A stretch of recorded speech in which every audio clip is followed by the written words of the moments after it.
28ನೇ ಅಧ್ಯಾಯ 12ನೇ ವಚನ, ಮನುಷ್ಯ ಪುತ್ರನೇ ತೂರಿನ ಅರಸನ ವಿಷಯದಲ್ಲಿ ಶೋಕಗೀತೆಯನ್ನೆತ್ತಿ ಅವನಿಗೆ ಹೀಗೆ ಹೇಳು, ದೇವರಾದ ಕರ್ತನು ಹೀಗೆ ಹೇಳುತ್ತಾನೆ, ಸಂಪೂರ್ಣ ಜ್ಞಾನಿ ಲೂಸಿಫರ್ ಅಥವಾ ಬಿದ್ದು ಹೋದಂತಹ ದೇವದೂತನ ಅಥವಾ ಸೈತಾನನು ಸಂಪೂರ್ಣ ಜ್ಞಾನಿ. ಮನುಷ್ಯರನ್ನು ಹಾಗೆ ದೇವರು ಹೇಳಲ್ಲ. ಮೊದಲೇ ಸೈತಾನು ಸಂಪೂರ್ಣ ಜ್ಞಾನಿ. ಇನ್ನು ಯಾರ ಬಗ್ಗೆ ದೇವರ ವಾಕ್ಯದಲ್ಲಿ ವಿವರಣೆ ನೀಡಿಲ್ಲ. ಎರಡನೇದಾಗಿ ನೋಡ್ತೇವೆ, ಆತನು ಪರಿಪೂರ್ಣ ಸುಂದರವಾದ ನೀನು.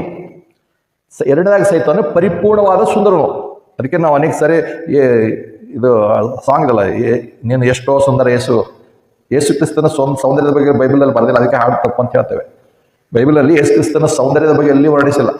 ಬದಲಾಗಿ ಏಷ್ಯನ್ ಗ್ರಂಥದಲ್ಲಿ ಆತನ ಮನುಷ್ಯರು ಮುಖ ಓರೆ ಮಾಡಿಕೊಂಡು ಹೋಗುವಂಥ ರೀತಿಯಲ್ಲಿ ಇದನ್ನು ಯೇಸು ಕ್ರಿಸ್ತನ ಸೌಂದರ್ಯ ತೋರಿಸೋದಕ್ಕೆ ಬರಲಿಲ್ಲ. ಸೈತಾನನು ಪರಿಪೂರ್ಣ ಸುಂದರನಾಗಿದ್ದನು ಬೈಬಲ್ ಪ್ರಕಾರ.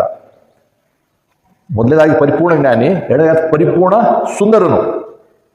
ಪರಿಪೂರ್ಣ ಸುಂದರನಾಗಿರುವಾಗ ನೋಡ್ತೇವೆ, ಅನೇಕ ಸಾರಿ ನೋಡ್ತೇವೆ ಜ್ಞಾನ ಮತ್ತು ಸೌಂದರ್ಯ ಬಂದ ತಕ್ಷಣ ಗರ್ವ ಬಂತು. ಹೌದು, ಅನೇಕ ಸಾರಿ ಲೋಕದಲ್ಲಿ ಹಾಗಿದೆ. ಅನೇಕರಿಗೆ ತಾವು ಹೇಳ್ತಾರೆ, ಹುಡುಗರಾಗಲಿ ಹುಡುಗಿಯರಾಗಲಿ ನೋಡ್ತೇವೆ, ತಮಗಿರುವಂಥ ದೇಹದಾಢ್ಯತೆ ಅಥವಾ ಹೈಟು ಅವೆಲ್ಲ ನೋಡಿದ್ರೆ ಮಸಲ್ ಪವರ್ ಇದ್ರೆ ಹುಡುಗರು ಹ್ಯಾಂಡ್ಸಮ್ ಭಾಳ ಚೆನ್ನಾಗಿದೆ ಅಂತ. ಅನೇಕ ಸಾರಿ ಹುಡುಗಿಯರು ಕೂಡ ಸಾಧಾರಣವಾಗಿ ಎಲ್ಲರೂ 99% ಎಲ್ಲರೂ ತಾವು ಬಹಳ ಸೌಂದರ್ಯವಂತರೇ ಅಂತೇಳಿ ಅವ್ರ ಮನಸ್ಸಲ್ಲಿರುತ್ತೆ. ಆದರೆ ಏನಾದ್ರು ಕೆಲವರಿಗೆ ಏನಾದ್ರು ಅಂಥ ಸೌಂದರ್ಯ ಇದ್ರೆ ಆ ಸೌಂದರ್ಯವೇ ಅವ್ರ ಬೀಳುವಿಕೆ ಕಾರಣ ಆಗಿರುವಂಥದ್ದು ಕೂಡ ಅನೇಕ ನೋಡ್ತೇವೆ. ಇವತ್ತು ಅನೇಕ ಹುಡುಗಿಯರು ತಪ್ಪು ದಾರಿಗೆ ಹೋಗಿರುವಂಥದ್ದು, ಅದು ಬಿದ್ದು ಹೋಗಿರುವಂಥದ್ದು ಅವರ ಸೌಂದರ್ಯದ ನಿಮಿತ್ತವೇ.